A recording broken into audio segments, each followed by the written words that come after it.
শেখ হাসিনাকে ফেরত পাঠানোর ব্যাপারে বাংলাদেশের প্রস্তাবে ভারত ইতিবাচক সাড়া দেয়নি জানিয়ে পররাষ্ট্র উপদেষ্টা তৌহিদ হোসেন বলেছেন, তাকে ফেরত আনতে প্রয়োজনে আন্তর্জাতিক সহযোগিতা নেওয়া হবে। রাজধানীর ফরেন সার্ভিস একাডেমিতে জুলাই গণ অভ্যুত্থান দিবস উপলক্ষে পররাষ্ট্র মন্ত্রণালয় আয়োজিত আলোচনা সভায় একথা বলেন তিনি।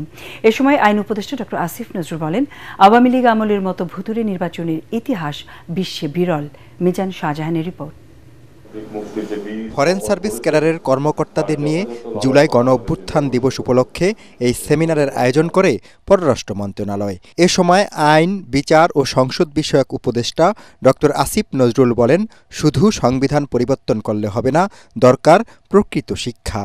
শেখ হাসিনার আমাদের যে বাইস ছিল, যে আপনার মালিকানা রাজনীতি, ট্যাক্স দেওয়ার রাজনীতি, অসহিষ্ণুতা, মিথ্যাচার,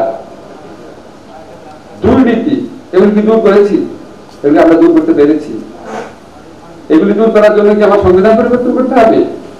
সত্যি কথা বলার জন্য কি সংবিধান লাগবে?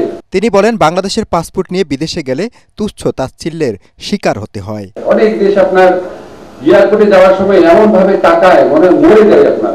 এত বড় বড় যে কথা বলি যে এমন দেশটি কোথাও খুঁজে পাবে না, তুমি কি দেশ বানিয়েছি আমরা? যে দেশে পাসপোর্ট নিয়ে গেলে অন্য দেশে নিচু চোখে দেখে। পররাষ্ট্র উপদেষ্টা তৌহিদ হোসেন এই বাস্তবতা স্বীকার করে বলেন, ৩৩ বছর পররাষ্ট্র ক্যাডারে চাকরি করে এমন উপলব্ধি তার বহুবার হয়েছে। যখন একজন তরুণ উদ্ধার হন পানি থেকে ভূমধ্যসাগর, তিনি নিঃসন্দেহে একজন ভিকটিম, তিনি কিন্তু আইনও ভেঙেছেন এবং তার আইন ভাঙার পেছনে আরো কিছু মানুষ আছে, আরো শক্তিশালী যারা আইন ভেঙেছে। তাদেরকে যদি আমরা ধরতে না পারি, সবুজ পাসপোর্টের এই যে দুরবস্থা, এটা দূর হবে। তিনি বলেন, জুলাই আন্দোলনে নিষ্ঠুরতার দায়ে শেখ হাসিনার বিচার হতেই হবে। তাকে ফেরাতে আন্তর্জাতিক সহযোগিতার দরকার হলে তা নেবে সরকার।